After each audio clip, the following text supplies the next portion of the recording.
Welcome to All My Sales Professional. This is your coach, Joe Pinero, bringing you the tip of the day, always sharpening your skills and taking our sales game to the next level, taking our presentation and making it better every time. So it's a pleasure always talking to you. I want to talk about something today, and I'm going to try to make sense out of this in a few minutes. Okay, we want to talk about cost, value, and price. Okay, just remember that. Okay, now in your presentation, hopefully you're doing all the steps possible to get you to a negotiation at the end instead of an argument.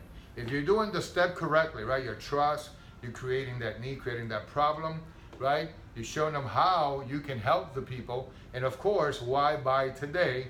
Then at the end, it's gonna be a matter of what? How much is it? But the key here is, I wanna talk about this. Cost, value, and price. Well, let me explain cost. Cost pretty much is pretty simple, right? Is what something costs, what that chair costs, what the perceived cost that the customer has. However, the value is what the salesman creates through his presentation, right, to drive the price. Now, the way that you create value is with a story. What are the facts you're giving to the people? What are you talking about the product? Are you talking about what it is, or what it does, or what can accomplish, right? Some people buy because, ego, they want to buy the product, they just want to have it. Some other people, they buy because it's going to give them a status. Maybe it's going to solve some problems. They just want it for whatever the reasons are. So, that's for you to find out what triggers these people to buy your product, right? However, the story that you create in this presentation is what's going to push the price. So again, cost, we know what that is. Value, right? I'll give you an example. Let's say that you have this cup, and this cup, the cost of that cup is around 2 pennies. Okay? Now try to bear with me here. I'm trying to make this story short to make sense. Okay? It's 2 pennies the cost. So if you're going to ask, right, the customer to pay $25, he's going to say, well, why should I? Right? It's only 2 cents. What do you think? I mean, crazy? Okay, why I need to pay $25? So, of course, they're going to say it's not worth it. Why? Because you just represented the cost at 2 cents, and now you ask them to $25. However, what about if I show this? They know the cost of the cup, but I do a story about the cup and where the cup is coming from. For example, this cup is a very unique cup. This cup, what happens is a very famous old-timer, owned it. And it was the last cup that he drank from. As a matter of fact, it's a collector's item, and they have preserved the DNA on this cup. It's a very unique cup. By the way, this person had a little tick about biting the cup, so that's why you see these little dots right here. Can you see them? Yes? And he used to squeeze the cup, so that's why you see a little bit of foam over here. Inside, there's a little residual about the last drink that this person had, okay? And right now, they have sealed all of this to maintain, being genuine, and all that DNA is there captured. You getting the point, right? Now, what am I doing with this story? In top of that, right now, that cup in the customer's mind is going up in price. For right collector, right, this might be going to auction. Instead of just saying, listen, it's 2 cents, here's $25. No. Now this is going to auction, and people are going to fight to try to own this cup. People might be able to, offer $1,000, $2,000, $5,000. Remember, it was a cup from a top performer in the world in those days, and right now this is the last cup that he utilized at the moment, and they have preserved everything. And what's going to happen to the value is going to continue to go up, and you're going to be the only one with this cup. See, the story is what driving the value, which is pushing what? The price to be high. Now it's not a matter of why I'm going to pay 25. Now it's how I'm going to get this cup. How can I get it? I hope that I can be the one bidding on this cup. I'll give you another example. 1965 Mustang, right? If you have a 1965 Mustang, remember in the 1965 when they made these and sold them, they were around $1,500, $1,700, depending which one it was.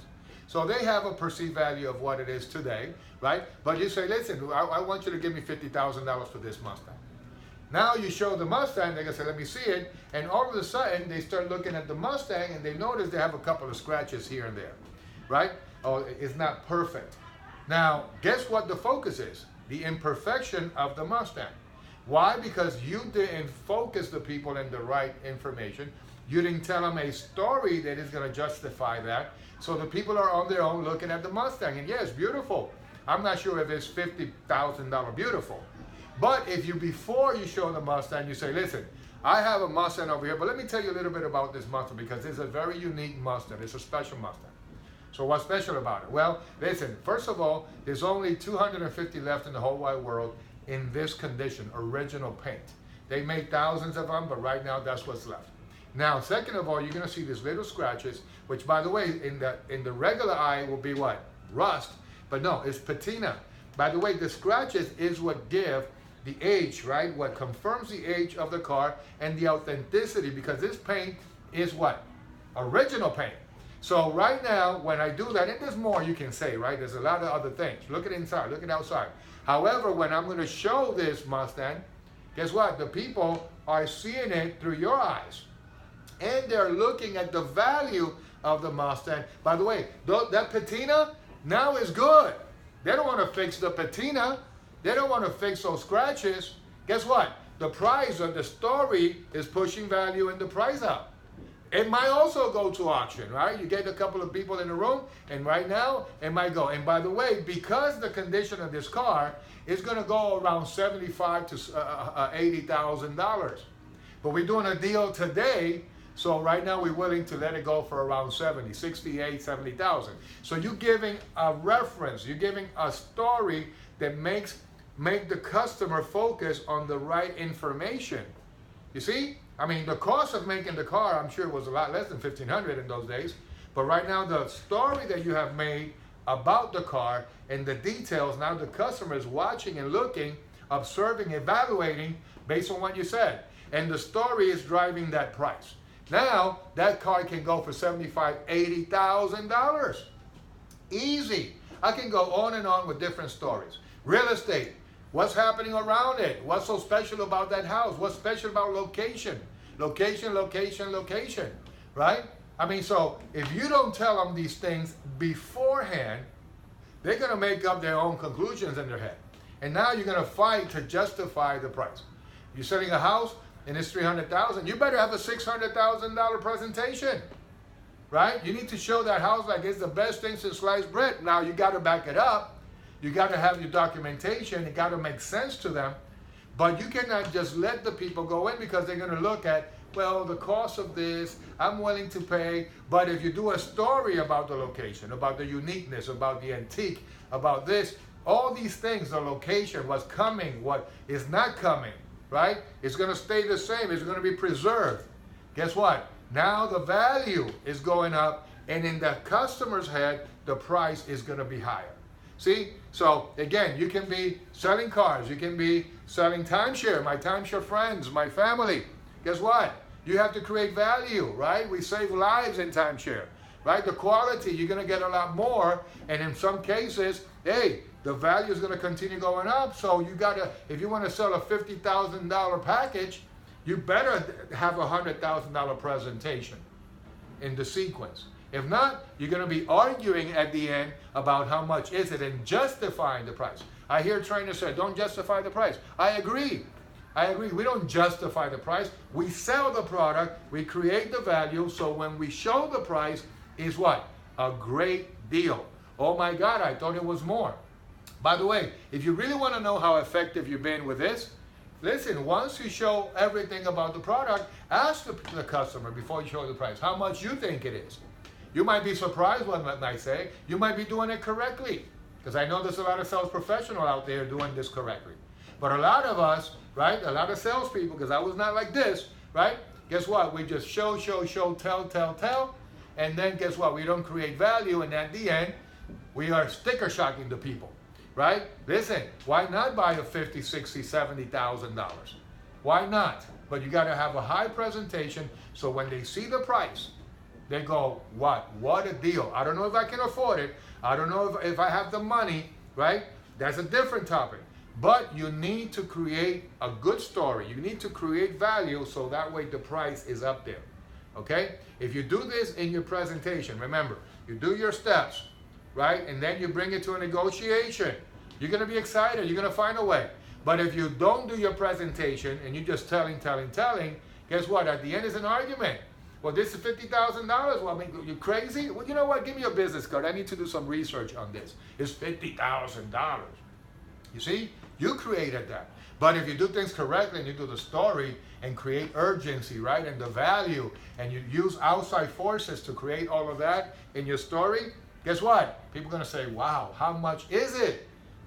Come on, salespeople. You know that when a customer tells you, listen, how much is it? I'm interested. You got my attention. You love that. The question is, are their mindset in the right price?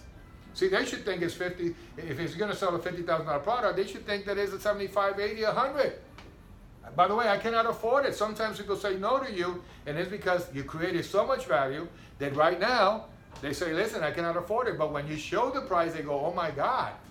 Now, the terms and conditions might be what will be a challenge for the people, and that's for us to solve. Again, this is not a difficult thing. It takes discipline. It takes understanding the mindset of the customer and to bring everybody to a negotiation. Again, my name is Joel Pinero. Thank you for listening. I'm going to be doing a boot camp. We do a little sales training. We do one-on-ones. Send me a message, okay? Go for it.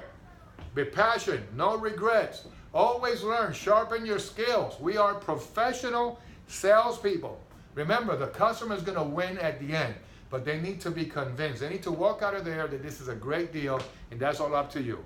Continue success. God bless you. See you next time. Stay tuned. Joel Pinero.